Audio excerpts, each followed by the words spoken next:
सांस्कृतिक महोत्सव आपल्या रामटेकमध्ये सुरू आहे। आजचा शेवटचा दिवस आहे।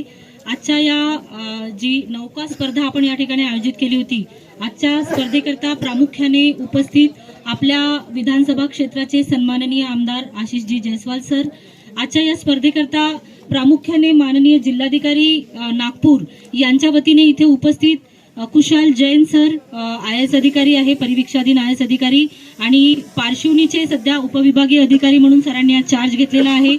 इथे उपस्थित रामटेकचे गटविकास अधिकारी साहेब, मुख्याधिकारी मॅडम, इथे उपस्थित सर्व इतर अधिकारी आणि समस्त जे नौका स्पर्धेत सहभागी झाले असे सर्व स्पर्धक।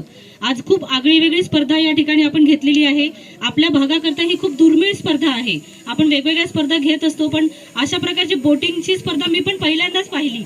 म्हणजे आपल्या विदर्भामध्ये म्हणा किंवा महाराष्ट्रामध्ये पण ही स्पर्धा दुर्मिळ आहे।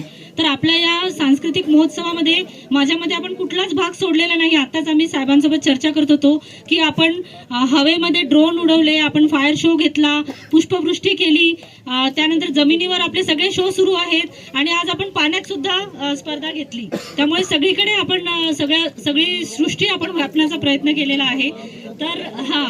तर आपला असा हा खूप सक्सेसफुल आणि खूप चांगला महोत्सव या ठिकाणी सुरू आहे। माननीय उपमुख्यमंत्र्यांनी सांगितलं की अशा प्रकारचा महोत्सव दरवर्षी रामटेकमध्ये घेतला जाईल। ही आपल्या भागासाठी खूप मोठी उपलब्धी आहे। तर आजच्या या महोत्सवाचं औचित्य साधून भारत निवडणूक आयोगाच्या माध्यमातून मतदार जनजागृती करण्याचा देखील आम्ही प्रयत्न करत आहोत। आपल्या सगळ्यांना माहिती आहे की हे जे वर्ष आहे 2024 हे इलेक्शन इयर आहे। एप्रिल महिन्यामध्ये आपल्याकडे लोकसभा निवडणुका होतील, त्यानंतर ऑक्टोबरमध्ये विधानसभा इलेक्शन्स होतात। तर आताच आपली मतदार नोंदणीची मोहीम संपलेली आहे। आता जो मुख्य पार्ट आहे तो मतदार जागृतीचा आहे। म्हणजे जे मतदार आहेत त्यांनी निवडणुकीच्या दिवशी मतदान केंद्रावर येऊन मतदान करणे। तर ही